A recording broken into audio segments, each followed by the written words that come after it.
ನಮಸ್ಕಾರ. ಬನ್ನಿ, ಇವತ್ತು ನಾವು ತುಂಬಾನೇ ಮುಖ್ಯವಾದ ಒಂದು ವಿಷಯದ ಬಗ್ಗೆ ಮಾತಾಡೋಣ. HIV ಮತ್ತು ಏಡ್ಸ್. ಈ ಸವಾಲು ಅಂದ್ರೆ ಏನು? ಭಾರತ ಇದರ ವಿರುದ್ಧ ಹೇಗೆ ಹೋರಾಡ್ತಿದೆ? ಈ ಎಲ್ಲಾ ವಿಷಯಗಳನ್ನ ಇವತ್ತು ಸರಳವಾಗಿ, ಸ್ಪಷ್ಟವಾಗಿ ತಿಳ್ಕೊಳ್ಳೋಣ. ನಾವು ಇವತ್ತು 5 ಮುಖ್ಯ ಭಾಗಗಳಾಗಿ ಈ ವಿಷಯವನ್ನ ನೋಡೋಣ.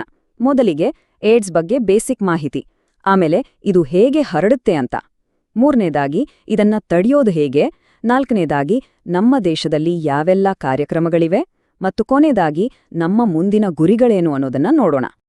ಸರಿ, ಹಾಗಾದ್ರೆ ಮೊದಲನೇ ಭಾಗದಿಂದ ಶುರು ಮಾಡೋಣ.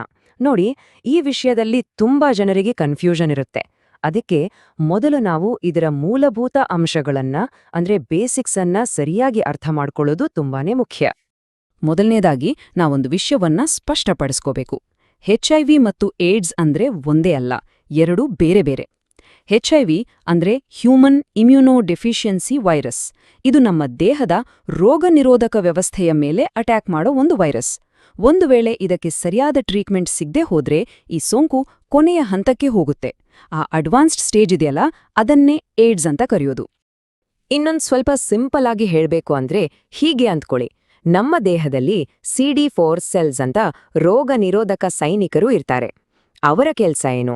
ನಮ್ಮನ್ನ ಬೇರೆ ಬೇರೆ ಕಾಯಿಲೆಗಳಿಂದ, ಸೋಂಕುಗಳಿಂದ ಕಾಪಾಡೋದು. ಆದ್ರೆ ಈ HIV ವೈರಸ್ ಇದೆಯಲ್ಲ, ಇದು ನೇರವಾಗಿ ಹೋಗಿ ಇದೇ ಸೈನಿಕರ ಮೇಲೆ ದಾಳಿ ಮಾಡತ್ತೆ, ಅವರನ್ನೇ ನಾಶ ಮಾಡತ್ತೆ. ಆಗೇನಾಗುತ್ತೆ? ನಮ್ಮ ದೇಹದ ಇಡೀ ರಕ್ಷಣಾ ವ್ಯವಸ್ಥೆಯೇ ಕುಸಿದು ಬೀಳುತ್ತೆ. ಸರಿ, ಈಗ ಎರಡನೇ ಭಾಗಕ್ಕೆ ಬರೋಣ. ಇದು ತುಂಬಾನೇ ಇಂಪಾರ್ಟೆಂಟ್ ಸೆಕ್ಷನ್. ಯಾಕಂದ್ರೆ HIV ಬಗ್ಗೆ ಸಮಾಜದಲ್ಲಿರೋ ತಪ್ಪು ಕಲ್ಪನೆಗಳನ್ನ ದೂರ ಮಾಡೋದು, ಆ ಕಳಂಕವನ್ನ ಕಡಿಮೆ ಮಾಡೋದು ಹೇಗೆ ಅನ್ನೋದ್ರ ಬಗ್ಗೆ ನಾವಿಲ್ಲಿ ಮಾತಾಡೋಣ. HIV ವೈರಸ್ ಹೇಗೆ ಹರುತ್ತೆ? ಇದು ಕೆಲವು ನಿರ್ದಿಷ್ಟ ದೈಹಿಕ ದ್ರವಗಳ ಮೂಲಕ ಮಾತ್ರ ಹರಗೋದು. ಅಂದ್ರೆ ರಕ್ತ, ವೀರ್ಯ ಅಥವಾ ತಾಯಿಯ ಎದೆಹಾಲು, ಈ ತರಹದ ದ್ರವಗಳಿಂದ. ಇದರಲ್ಲಿ ಮುಖ್ಯವಾಗಿ ಅಸುರಕ್ಷಿತ ಲೈಂಗಿಕ ಸಂಪರ್ಕ, ಸೋಂಕಿತ ಸೂಜಿಗಳನ್ನ ಅಥವಾ ಸಿರಿಂಜ್ಗಳನ್ನ ಒಬ್ರಿಂದೊಬ್ರು ಶೇರ್ ಮಾಡ್ಕೊಳ್ಳೋದು, ಗರ್ಭಿಣಿ ತಾಯಿಯಿಂದ ಮಗುವಿಗೆ ಅಥವಾ ಕೆಲವೊಮ್ಮೆ ಕಲುಷಿತ ರಕ್ತವನ್ನ ಪಡ್ಕೊಳ್ಳೋದ್ರಿಂದ ಹರಡಬಹುದು. ಇಲ್ಲಿ ಒಂದು ವಿಷಯವನ್ನ ನಾವೆಲ್ಲರೂ ತುಂಬಾನೇ ಗಟ್ಟಿಯಾಗಿ ನೆನ್ಪಿಟ್ಕೊಳ್ಬೇಕು. HIV ಹೇಗೆ ಹರಡುತ್ತೆ ಅನ್ನೋದಕ್ಕಿಂತ ಹೇಗೆ ಹರಡಲ್ಲ ಅನ್ನೋದು ತಿಳಿಯೋದು ಇನ್ನು ಮುಖ್ಯ. ನೋಡಿ, ಯಾರನ್ನಾದ್ರೂ ಅಪ್ಪಿಕೊಂಡ್ರೆ, ಅವರ ಜೊತೆ ಊಟ ಮಾಡಿದ್ರೆ, ಸೊಳ್ಳೆ ಕಚ್ಚಿದ್ರೆ ಅಥವಾ ಪಬ್ಲಿಕ್ ಟಾಯ್ಲೆಟ್ ಬಳಸಿದ್ರೆ ಖಂಡಿತವಾಗಿಯೂ HIV ಹರಡೋದಿಲ್ಲ. ಇದೇ ತಪ್ಪು ತಿಳುವಳಿಕೆಯಿಂದಲೇ ಎಷ್ಟೋ ಜನ ಭಯಪಡ್ತಾರೆ, ಸೋಂಕಿತರನ್ನ ದೂರ ಇಡ್ತಾರೆ. ಈ ಕಳಂಕಕ್ಕೆ ಇದೇ ದೊಡ್ಡ ಕಾರಣ. ಹಾಗಾಗಿ ಈ ಸತ್ಯವನ್ನ ನಾವು ಸ್ಪಷ್ಟವಾಗಿ ಅರ್ಥ ಮಾಡ್ಕೊಳ್ಳೇಬೇಕು.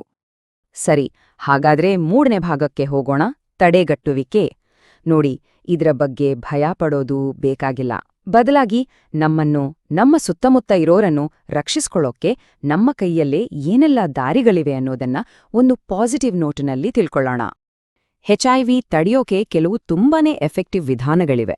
ಅದರಲ್ಲಿ ಕೆಲವು ಮುಖ್ಯವಾದವು ಅಂದ್ರೆ, ಮೊದಲನೇದು, ಸುರಕ್ಷಿತ ಲೈಂಗಿಕತೆಗಾಗಿ ಕಾಂಡೋಮ್ಗಳನ್ನ ತಪ್ಪದೇ ಬಳಸುವುದು. ಎರಡನೇದು, ನಿಯಮಿತವಾಗಿ HIV ಟೆಸ್ಟ್ ಮಾಡಿಸ್ಕೊಳ್ಳೋದು. ಮೂರನೇದು, ಒಂದು ವೇಳೆ ಪಾಸಿಟಿವ್ ಅಂತ ಗೊತ್ತಾದ್ರೆ ತಕ್ಷಣ ART ಚಿಕಿತ್ಸೆ ಶುರು ಮಾಡೋದು. ಮತ್ತು ಕೊನೆಯದಾಗಿ, ಸೂಜಿಗಳನ್ನ ಯಾರ್ ಜೊತೆನೂ ಶೇರ್ ಮಾಡ್ಕೊಳ್ದೇ ಇರೋದು. ಇಲ್ಲಿ ART ಚಿಕಿತ್ಸೆ ಬಗ್ಗೆ ಒಂದು ಅದ್ಭುತವಾದ ವಿಷಯ ಇದೆ, ಕೇಳಿ. ಈ ಟ್ರೀಟ್ಮೆಂಟ್ HIV ಸೋಂಕಿತರು ಎಲ್ಲರ ಹಾಗೆ ದೀರ್ಘ ಆರೋಗ್ಯಕರ ಜೀವನ ನಡೆಸೋಕೆ ಸಹಾಯ ಮಾಡುತ್ತೆ. ಅಷ್ಟೇ ಅಲ್ಲ, ಇದು ಇನ್ನೊಂದು ಮ್ಯಾಜಿಕ್ ಕೂಡ ಮಾಡುತ್ತೆ. ART ಚಿಕಿತ್ಸೆ ಪಡಿತಿರೋದ್ರಿಂದ ಬೇರೆಯವರಿಗೆ ವೈರಸ್ ಹರಡೋ ಚಾನ್ಸ್ ಇದೆಯಲ್ಲ, ಅದನ್ನ ಆಲ್ಮೋಸ್ಟ್ ಝೀರೋಗೆ ತಂದು ನಿಲ್ಸುತ್ತೆ. ಅಂದ್ರೆ ಇದು ವ್ಯಕ್ತಿಗೂ ಒಳ್ಳೆದು, ಸಮಾಜಕ್ಕೂ ಒಳ್ಳೆದು. ಇದೊಂದು ನಿಜವಾದ ಗೇಮ್ ಚೇಂಜರ್. ಇಲ್ಲಿವರೆಗೆ ನಾವು ವೈಯಕ್ತಿಕ ಮಟ್ಟದಲ್ಲಿ ಏನ್ ಮಾಡ್ಬೋದು ಅಂತ ನೋಡಿದ್ವಿ. ಈಗ ನಮ್ಮ ದೇಶ, ನಮ್ಮ ಸರ್ಕಾರ ಈ ನಿಟ್ಟಿನಲ್ಲಿ ಹೇಗೆ ಒಂದು ಸಂಘಟಿತ ಹೋರಾಟ ಮಾಡ್ತಿದೆ ಅನ್ನೋದ್ರ ಕಡೆ ಗಮನ ಹರಿಸೋಣ. ಏಡ್ಸ್ ವಿರುದ್ಧ ಹೋರಾಡೋಕೆ ನಮ್ಮ ದೇಶದಲ್ಲಿ ಎಂಥ ಒಂದು ಸ್ಟ್ರಾಂಗ್ ಸಪೋರ್ಟ್ ಸಿಸ್ಟಮ್ ಇದೆ ಅಂತ ನೋಡೋಣ ಬನ್ನಿ.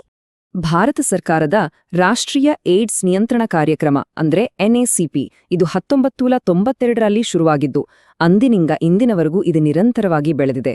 ಮೊದಲು ಬರೀ ಜಾಗೃತಿ ಮೂಡಿಸೋದ್ರಿಂದ ಶುರುವಾಗಿ ಇವತ್ತು ದೇಶಾದ್ಯಂತ ಉಚಿತವಾಗಿ ART ಚಿಕಿತ್ಸೆ ನೀಡುವ ಮಟ್ಟಕ್ಕೆ ಬಂದು ನಿಂತಿದೆ. ದಶಕಗಳ ಈ ಪಯಣ ಇದೆಯಲ್ಲ, ಇದು ಏಡ್ಸ್ ವಿರುದ್ಧ ಹೋರಾಟದಲ್ಲಿ ಭಾರತದ ಬದ್ಧತೆಯನ್ನು ತೋರಿಸಿದೆ. ನೋಡಿ, ನಮ್ಮ ದೇಶದಲ್ಲಿರೋ ಸಪೋರ್ಟ್ ಸಿಸ್ಟಮ್ ಎಷ್ಟು ದೊಡ್ಡದಿದೆ ಅಂದ್ರೆ ದೇಶದ ಮೂಲೆ ಮೂಲೆಯಲ್ಲೋ ಉಚಿತ ಎಆರ್ಟಿ ಕೇಂದ್ರಗಳಿವೆ. ಉಚಿತವಾಗಿ ಮತ್ತು ಸಂಪೂರ್ಣ ಗೋಪ್ಯವಾಗಿ ಪರೀಕ್ಷೆ ಮಾಡ್ಕೊಳ್ಳೋಕೆ ಐಸಿಟಿಸಿ ಸೆಂಟರ್ಗಳಿವೆ. ತಾಯಿಯಿಂದ ಮಗುವಿಗೆ ಸೋಂಕು ಹರಡಬಾರ್ದು ಅಂತ ಅದಕ್ಕೆ ಒಂದು ವಿಶೇಷ ಕಾರ್ಯಕ್ರಮ ಇದೆ. ಅಷ್ಟೇ ಅಲ್ಲ, ಸೋಂಕಿತರ ಹಕ್ಕುಗಳನ್ನ ಕಾಪಾಡೋಕೆ, ಅವರ ಮೇಲಿನ ತಾರತಮ್ಯವನ್ನ ತಡೆಯೋಕೆ 2017ರಲ್ಲಿ ಒಂದು ಬಲವಾದ ಕಾನೂನನ್ನೇ ತರಲಾಗಿದೆ. ಸರಿ, ಈಗ ನಮ್ಮ ಈ ಚರ್ಚೆಯ ಕೊನೆಯ ಭಾಗಕ್ಕೆ ಬಂದಿದ್ದೇವೆ. ಇಷ್ಟೆಲ್ಲ ನೋಡಿದ್ವಿ. ಈಗ ನಮ್ಮ ಮುಂದಿರೋ ಗುರಿಗಳೇನು, ನಮ್ಮ ಭವಿಷ್ಯದ ದಾರಿ ಹೇಗಿರ್ಲಿದೆ, ಆ ಭರವಸೆಯ ಬಗ್ಗೆ ಮಾತಾಡೋಣ. ನಮ್ಮ ಮುಂದಿರೋ ದೊಡ್ಡ ಗುರಿಯನ್ನ 3 ಸಂಖ್ಯೆಗಳಲ್ಲಿ ಹೇಳಬಹುದು. ಅದೇ 95 95 95. ಇದನ್ನ ನಮ್ಮ ಮುಂದಿನ ಹೋರಾಟದ ಒಂದು ಮೂಲ ಮಂತ್ರ ಅಂದ್ರೂ ತಪ್ಪಾಗಲ್ಲ. ಹಾಗಾದ್ರೆ ಏನಿದು 95 95 95 ಟಾರ್ಗೆಟ್? ಇದ್ರ ಅರ್ಥ ತುಂಬಾ ಸಿಂಪಲ್. 1, HIV ಇರೋ ಜನರಲ್ಲಿ 95% ಜನರಿಗೆ ಅವರಿಗೆ ಸೋಂಕಿದೆ ಅನ್ನೋದು ಪತ್ತೆಯಾಗಬೇಕು.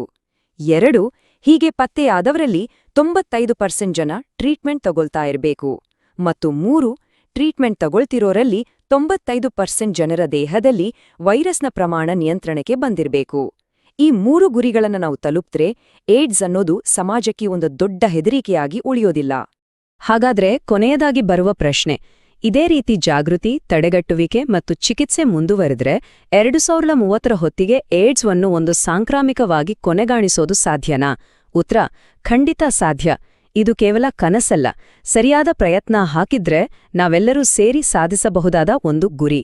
ಇದು ನಮ್ಮೆಲ್ಲರ, ಇಡೀ ಸಮಾಜದ ಜವಾಬ್ದಾರಿ ಕೂಡ ಹೌದು.